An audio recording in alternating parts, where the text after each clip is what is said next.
Hey lifers, welcome back to my channel where we make money work for you versus you always working for the money. Our motto here is we live that passive life one idea at a time. So what does that mean? There's a couple of things we do on this channel if you're new here. First and foremost, I try to teach basic financial literacy.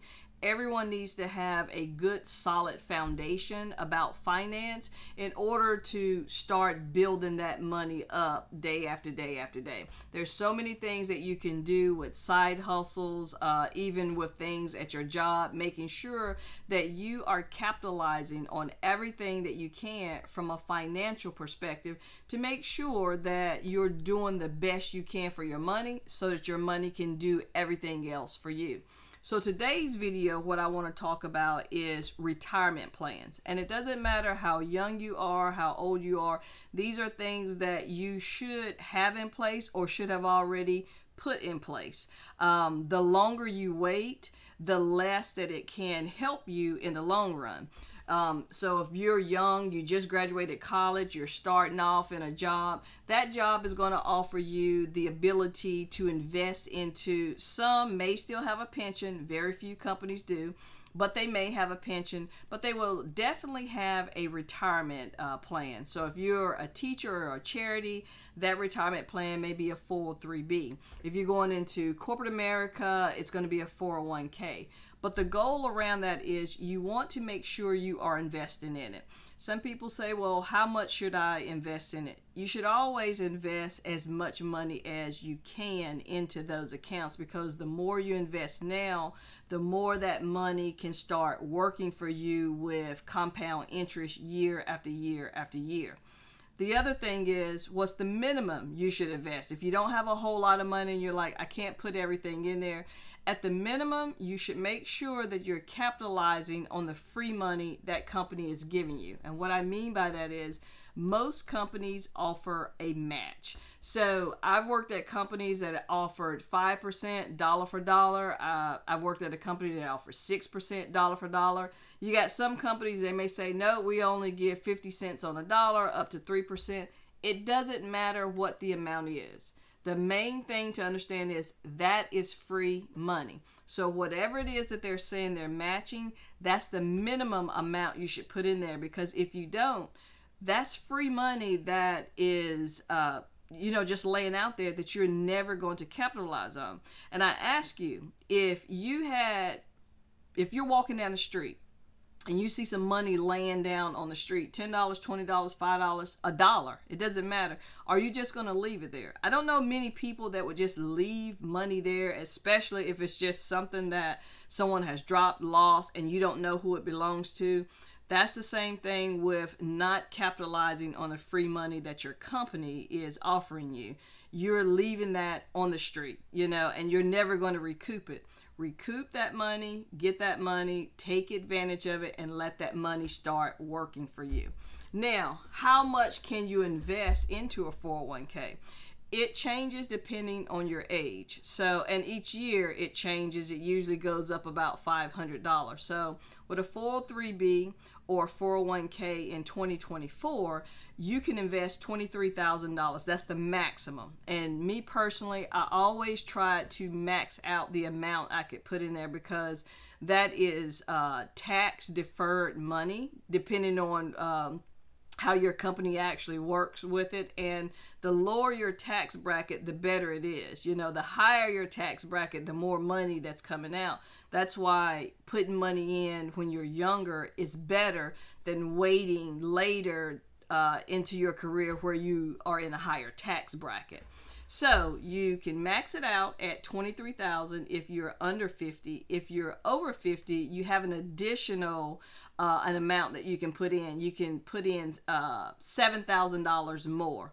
So that's $30,500 in 2024. In 2025, that's going to jump up an additional $500. So the $23,000 this year becomes $23,500 next year. The $30,500 becomes $31,000 next year. So it's an additional $500 that can go in there. Then the other thing that you can invest in is an IRA. and you have a Roth IRA, which takes the taxes out when you put it in. So later on, when you take it out, whatever's in there, that's yours free and clear. Or a traditional IRA, which takes money out when you get ready to take it out. And people say, well, which one is better? It just depends. I mean, if you think you're going to have a lower tax bracket now, then do a Roth IRA because less will come out. If you think you're going to have a lower tax bracket later when you're eligible to take money out at 59 and a half, then wait, do a traditional. Either way, it's up to you. They're going to take money in the beginning, they're going to take it later. Either way, the money's going to come out. IRS is not going to leave any money on the table. So it's up to you which one. But if you are under 50, you can put in $7,000. If you're over 50, you can put in $8,000. So it's an additional $1,000. It's going to be the same thing in 2025. And one thing about a IRA, it's not like a 401k where at the end of the year, that's it. You can't put anything else in your 401k for this year once you hit the last day of the month. But with an IRA, you can. It goes all the way into the next year, and it's usually around March or April where they cut it off.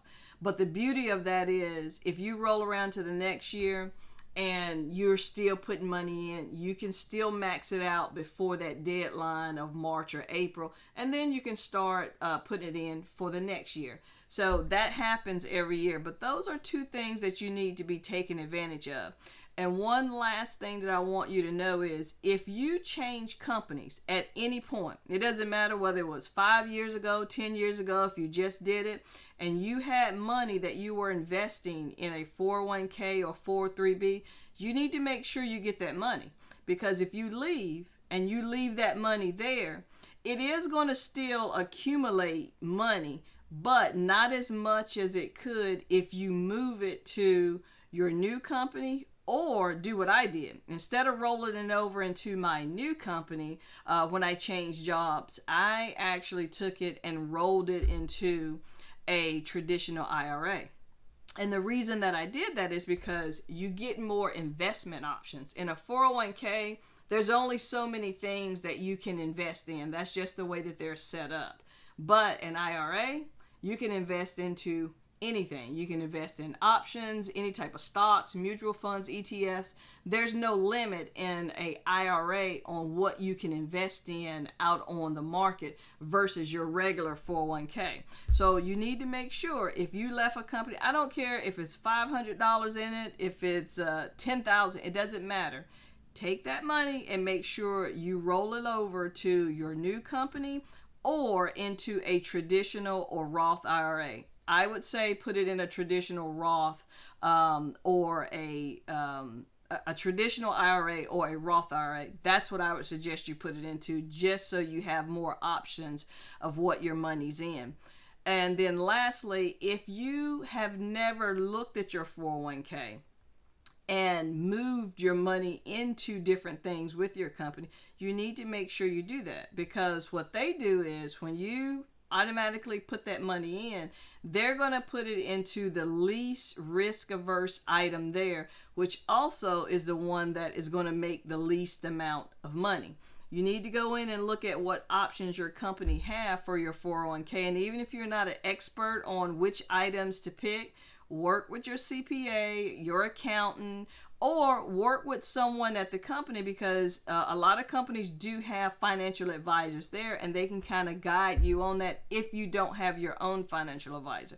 And I do advise that you do need to have one of those. Everybody needs to have a financial advisor. I have a financial advisor that looks over some of my brokerage accounts. Even though I manage certain brokerage accounts myself, I also have a financial advisor that looks at my accounts that have the majority, of my money in it. So it's a balance, you work with certain things. But that is what I wanted you to know on this video is, first and foremost, make sure that you are investing into a retirement account, an IRA, whether it's Roth or traditional, a retirement plan at your company, 403b, 401k, whatever it is. And if your company doesn't offer anything, a pension, a 401k, 403b, then you can set up your own retirement account at a Fidelity, any other type financial company. You can set one of those up if you don't have one.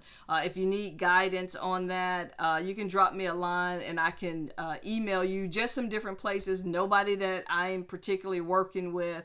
I do have accounts with Fidelity. I do have accounts with Merrill Lynch. I have accounts at different places. So it's up to you what you want to do. I am not the one that can guide you on that to tell you who you should go to. I can just give you options of different places that I know that's out there. So hopefully that helps you to make sure that you are investing in some type of retirement. If you change companies, you have gone back to get that money to make sure you put it somewhere else. But the goal is make sure your money continues to work for you regardless of where you have it at. So hopefully this video helped you out. We'll catch you on the next video. Yeah.